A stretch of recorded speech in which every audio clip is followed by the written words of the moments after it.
Hey friends, this is the walkthrough of the Surrender presets and masks by me, Amanda from White Pine Photography.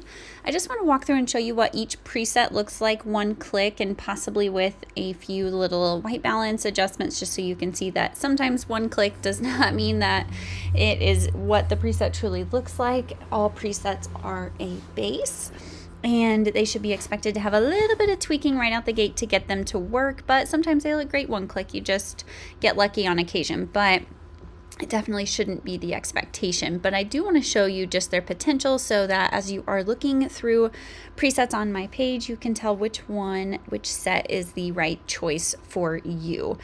So this first set that I'm going to walk through here is the Surrender presets and masks. So every time that I click over one, it's going to take this image back to what it looked like before I did some work over in the cropping and transform area. So let me just go ahead and reset this photo so that it doesn't go back and forth and get confusing.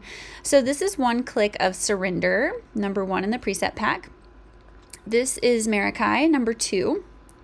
This is Ataraxia, which is number 3. This is Elision, number 4. Number 5 is Gracious. Number 6, If the Stars. And for right now, I'm just going to kind of run through them, and then I can do a few little adjustments to show you how quick and easy it is to kind of fix any issues that you have on a one click. Number 7 is Who You Say I Am. Number 8 is Peaceful. Number 9, Reckless Love. Number 10, You Make Me Brave, which is one of my favorite ones. Number 11, Redeemed. 12, Awaken My Soul. Took it a minute to catch up there, which is more of like a vintage one. I love that one as well. Number 13 is Bloom Where You Are, which is the one that has the most punch and contrast and saturation to it. So let's use this one as my example of, oh man, I don't really love what that looks like one click. Ooh, I don't know if I like it. Let me just show you how quick and easy it is to adjust. So I'm just going to use my white balance dropper here and reset my white balance. I'm going to try to find a target neutral here, which is kind of hard to do because nothing's white in this image. And then I'm adjusting my temp and tint manually. I'm disagreeing with what Lightroom said.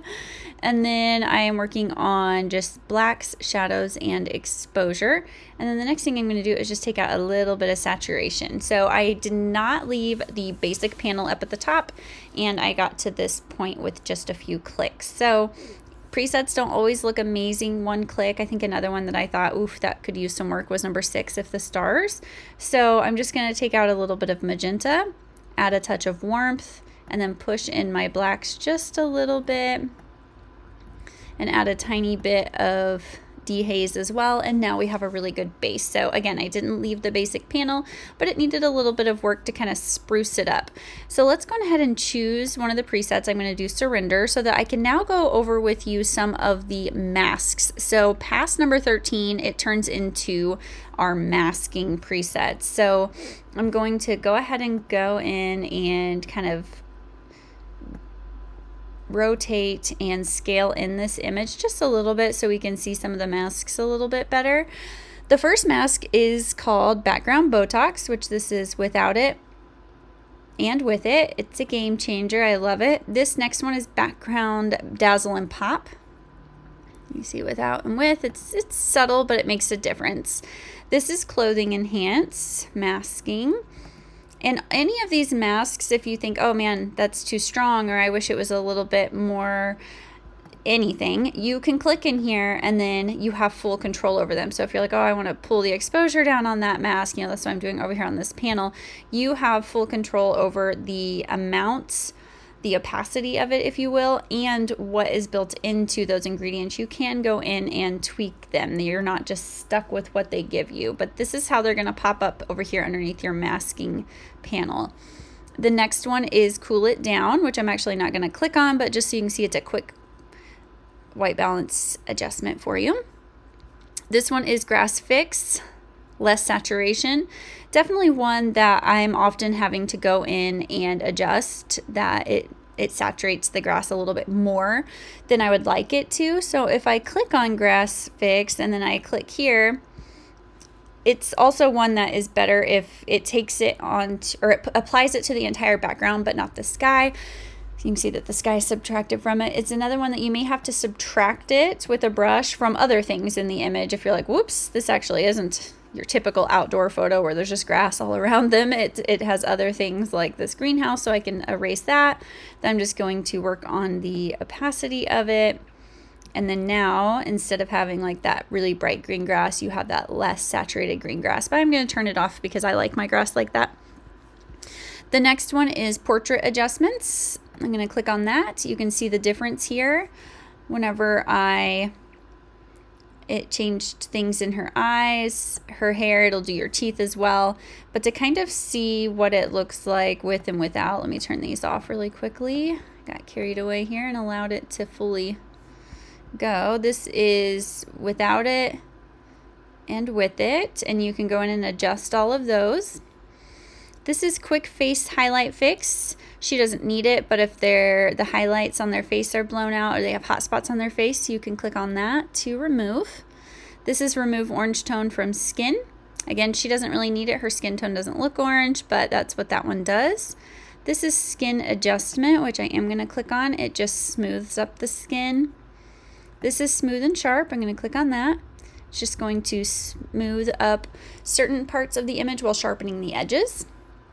This is subject enhance. I'm going to click on that. This is subject enhance plus warmth. She doesn't need that, but it does the same thing, but it just adds a little bit of warmth to the skin. This is upper left sun glow, so without and with. And this is upper right sun glow. Of course, we would want one on the left-hand side for this image. You can move these around. If you get it and you're like, oh, I just wish it was scooched over just a little bit, then you can grab it and move it wherever you would like it. And then the last one is whiten teeth, which we cannot see on this image. So let me pause and get an image where I can show you the portraits with a smile included. Okay, so I've pulled up this image and I went ahead and applied the Surrender preset and just lowered the exposure on that. So this is what it looked like one click, and then I literally just lowered the exposure a little bit. Now we're gonna come down and apply background Botox. I wish it was like real Botox for my face, but the reason it's called that obviously is it has a little bit of smoothing, and I'm not very creative, so that's what I came up with.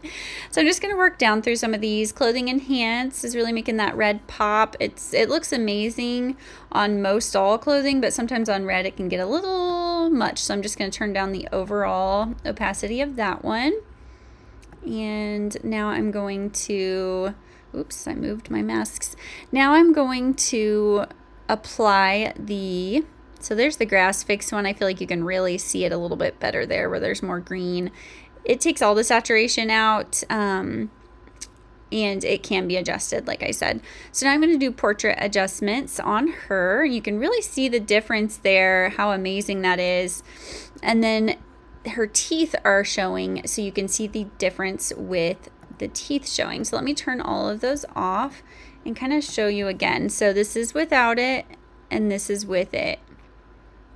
It really does all of those things for you that you would go in and do to somebody's face and hair and, you know, all of that to make them pop and look their best without you having to actually do it. If you just want to whiten their teeth, then you can click on the whiten teeth right here. You can see that, and then you can go to that skin adjustment and have a little bit more of a subtle change in their appearance or their skin and their teeth and things like that. I shouldn't say appearance because it's really just fixing some of the things that presets take away whenever you apply them from what they really look like. And then this is that quick face highlight fix. I think works really well for her because she does have a more saturated skin tone, a more olive skin tone, so it kind of brings that color back. So those are your two options. You can do the all-in-one portrait adjustment, or you can do it individually like so.